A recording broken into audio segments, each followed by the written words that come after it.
all-time favorite Catholic here in New York City. Now, Pierre Toussaint was born in 1766 in Santo Domingue, which is what we know of now as Haiti. When he was born, he and his sister Rosalie, they were born as house slaves, taken in by a rich French family known as the Berards. During the time of the slave revolts there in Haiti, the Berard family decided to pick up and come here to New York City for safety. Mr. Berard went back to Haiti to manage his estates, where unfortunately he contracted tuberculosis. He died, their estates there were burnt down, and Mrs. Berard here was left in New York City, a penniless housewife with zero life skills. How would she ever survive? Well, lucky for the Berard family, when they came here initially, they set their house slave Pierre Toussaint up with a hairdressing apprenticeship here in New York City with one of New York's premier hairdressers. Now you're probably wondering, why hairdressing? At this point in time here in New York City, people of color were allowed to hold certain permissible professions, and hairdressing was a permissible profession.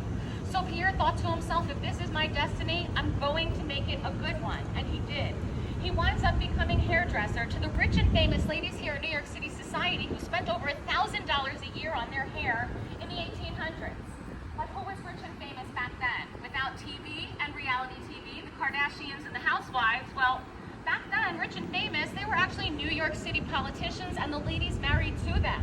Those were the celebrities back here in New York City. Now, Pierre Toussaint was the personal hairdresser of Eliza Schuyler, married to Alexander Hamilton.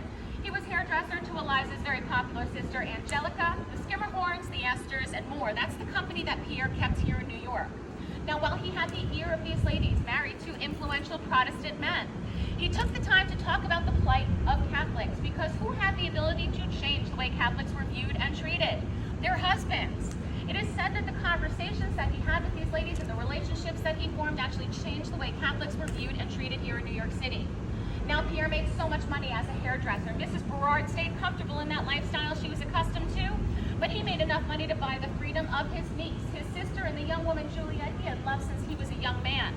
He brought them here to New York City, waited for his day to be with them, and in 1808, when Mrs. Berard passed away, Pierre was now a free man. He changed his name from Berard to Toussaint to reflect the name of the man that led that slave revolt there in Haiti. He and Juliet quickly married and did incredible things together here in New York City. Now, I can barely scratch the surface on all of the good that they did, but you should know, first of all, that a former slave and his wife raised the most money out of any individual or any institution in order to build this incredible church we're about to explore. In addition to that, here in New York, they opened up a credit bureau and an employment agency for immigrants. They crossed quarantine lines. They took care of patients with yellow fever. They never became sick. They opened up a school and an orphanage here in New York for the children of newly freed slaves.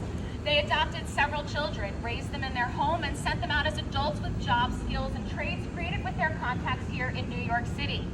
Pierre is said to have never missed a Sunday Mass in 66 years, and he died at the ripe old age of 86 years old. Now, Pierre is now on his way to sainthood. He has done so much good here in New York City that he is now the venerable Pierre Toussaint, and believe it or not, his remains are no longer here. He was taken up, and he now sits under the altar at St. Pat's Uptown, and that's very exciting, guys, because the only people that go uptown are New York City's archbishops.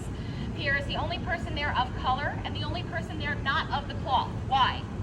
Well, becoming a saint is hard work. They have miracles to perform. So Pope John Paul II felt that if we were to bring him up there, we would give him a fighting chance.